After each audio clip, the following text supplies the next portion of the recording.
have but a few worldly possessions, mostly rocks. My debts are heavy.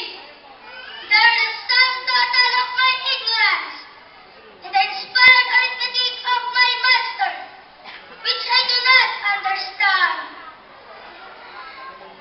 I labor like a slave, and after the fruits of that labor, I get but a mere pittance for a share, and I have to stretch that mere pittance to keep myself and my family alive.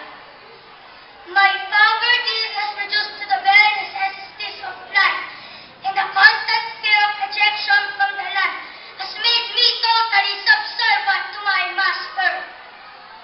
You tell me, under the Constitution, I am a free man, free to do what I believe is just, free to say what I think is right, and free to worship God, according to the dictates of my conscience.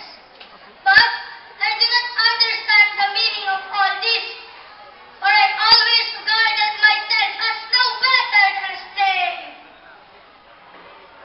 You,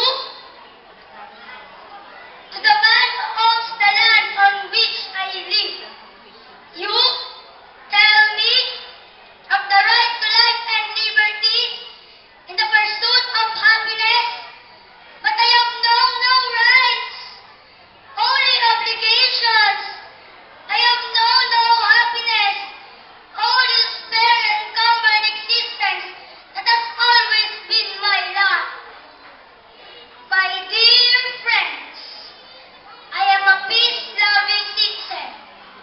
I have nothing but love for my fellow men. And yet, why did I kill this man? It is because he was a symbol of economic system, which made him and me what we are.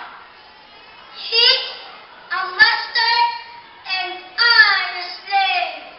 Out of liberty side, I killed him, because I could no longer stand in this life of constant